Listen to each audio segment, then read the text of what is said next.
Hello everyone, my name is Luke and welcome to the Assassin's Creed Black Flag Resynced analysis. So my plan is to play all the Assassin's Creed games in the series and I'm making progress. I've got some of the more classic games done and some of the more recent RPG games done. But there's a quick problem with this analysis. This is resynced. So what do I do about the OG Black Flag that I never got the chance to play? Well, I decided after finishing Resynced some time ago that I would actually get at least halfway through the OG. And I'm about a little under, a little over, around there. I'm a little over halfway probably through the OG Black Flag. So I decided that I'm going to do this analysis and then eventually I'll make a video comparing the OG Black Flag to the new Black Flag, and that'll kind of be a substitute analysis for the OG Black Flag.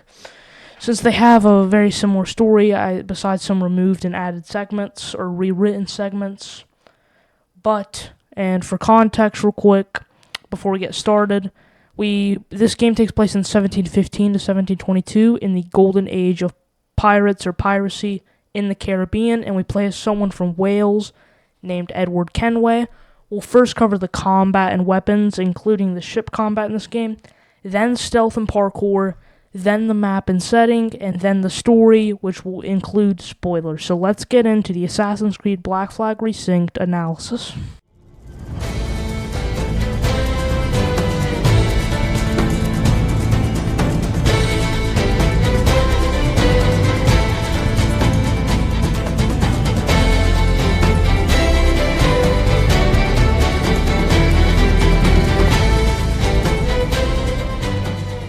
Really quickly, remember if for some reason they released any story DLCs. I recorded this around August 23rd. So if for some reason they release any extra story DLCs, I'll probably make a separate analysis video on them. Although I don't think they will. Max, maybe they make Freedom Cry DLC for OG Black Flag, kind of its own game. Maybe they resync that or remake it, but besides that, I don't think they're going to make any story DLCs for this remake. But let's get into the combat. So there are guns in Resynced.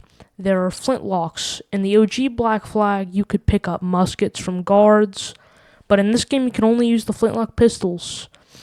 You are guaranteed to get a normal flintlock pistol. The rest of them can be bought at the general store, and you can upgrade this general store at some points in the game to get different types of pistols and swords.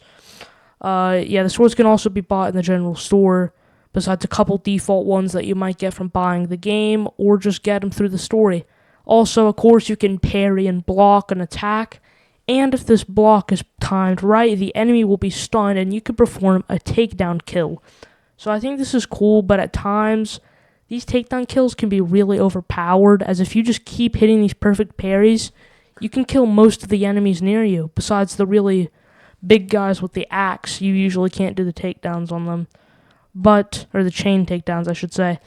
Now in this game, there is rare hand-to-hand combat, but of course it works the same. You block and then you use your fist, but they actually have some new options. You can kick and sweep kick. The kick ability is very self-explanatory, but the sweep kick makes it where you sweep the enemies off the floor with one of your legs, making them be stunned and be on the ground, which this sounds really overpowered, but the enemies can easily dodge these sweep attacks if they're not against a wall, so don't going around thinking it'll do everything. But you can shoot powder kegs and explosive barrels, of course, and there is crafting where you can hunt animals and craft different upgrades. An example being you can craft a holster for your pistols, meaning you can hold more than 2 flintlock pistols. You can even upgrade your ammo and more. That somewhat sums up the normal ground combat. Now let's get to the ship combat.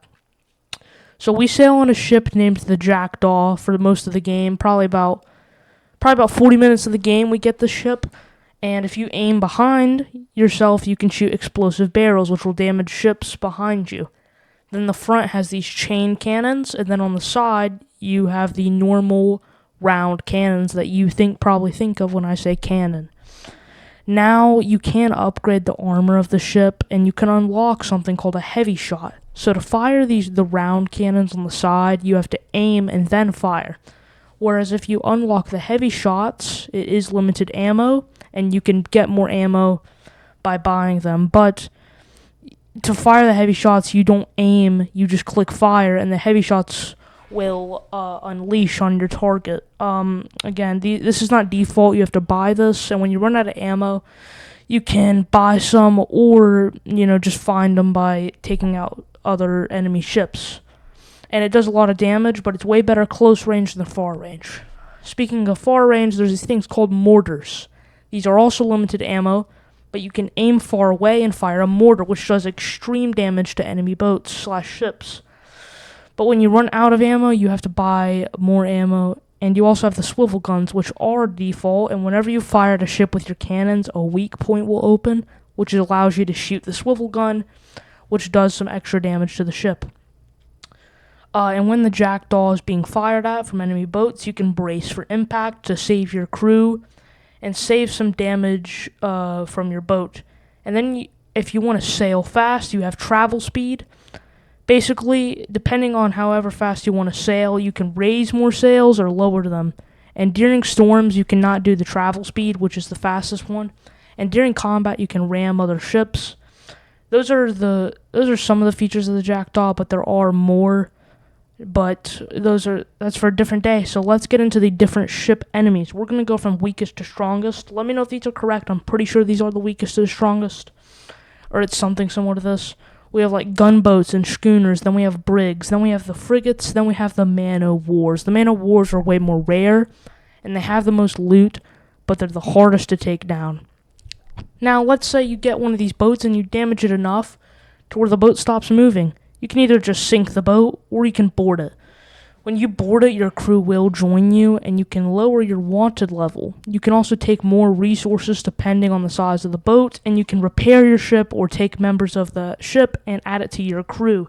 The more boats you take out without lowering your wanted level will make bounty hunter ships with red banners come for you. And there are also forts across the Caribbean map which you can take control of for fast travel points. And so the parts of the water aren't restricted. Overall, the normal combat of Resynced isn't horrible. It's pretty good, I'd say. And the ship combat is absolutely amazing. Alright, so now we are in the stealth and parkour segment. So we're going to start with stealth. Let's start with some tools. Now keep in mind, these tools can also be used in combat. But the first tool we have is sleep darts. You have limited ammo, and when fired at an enemy, they will be knocked out for a period of time. You can either just leave them and they'll wake up eventually, or you can go assassinate the enemy that is now knocked out.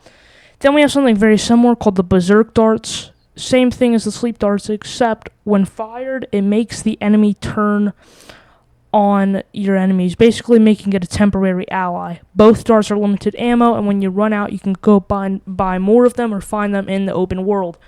Then we have smoke bombs. These are thrown down to not be seen, or a tool to escape a fight. When thrown down, you can assassinate any enemy, even if already seen by that enemy previously, to throwing the smoke bomb. Then, of course, you have the whistle ability, which attracts enemies when you whistle. Then the rope dart, basically a grapple hook for enemies. It'll grip the enemy, stun them, and pull them towards you. And of course, we have the 2 hidden blades that you can assassinate the enemies with if not spotted. There is no hidden blade combat like the OG Black Flag. For what I think of stealth, I think the stealth is pretty solid. And of course, you could utilize it a lot in this game, unlike games like AC Odyssey. Well, actually, no, you could utilize stealth in that game a lot, especially in the forts, but it just wasn't the best stealth. And there is manual crouching in this game instead of auto crouching in bushes. Now for the parkour. Apparently, the animations for Resynced,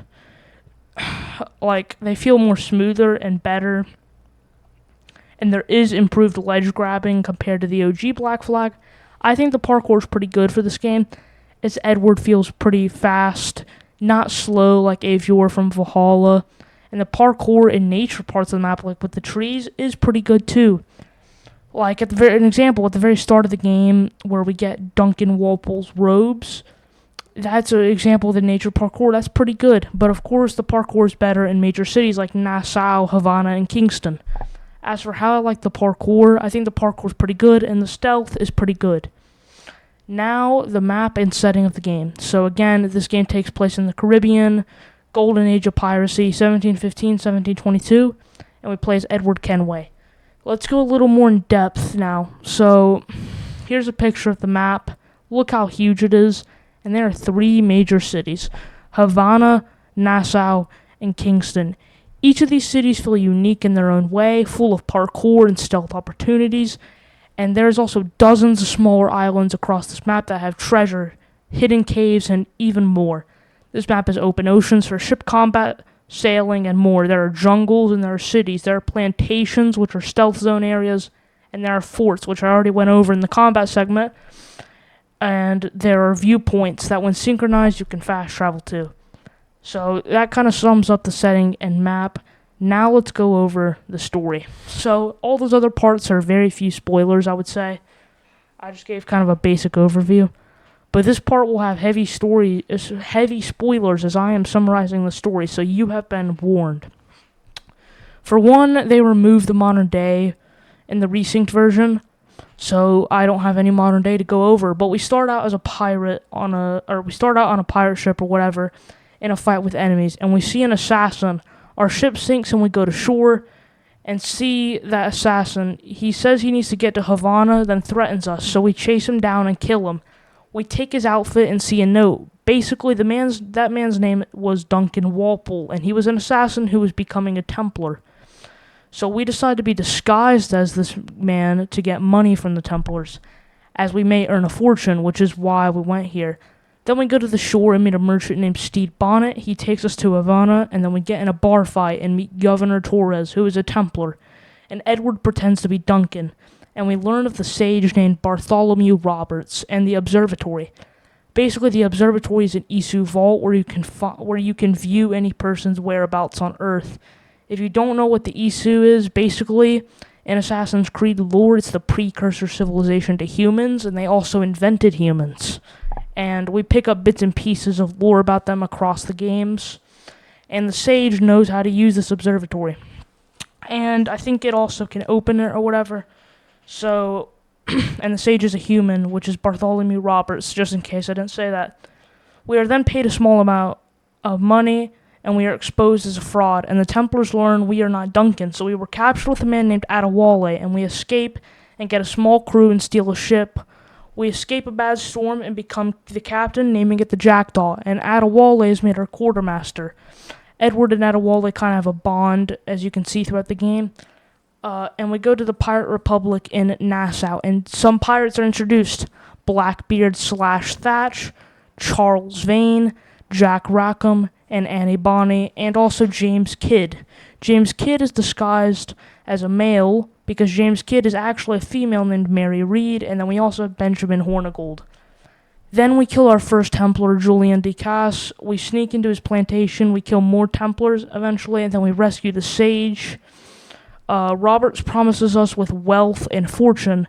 By the way, I forgot to mention, we left Wales to be a privateer/pirate or whatever, which our wife Caroline disapproved of, but we did it for a fortune.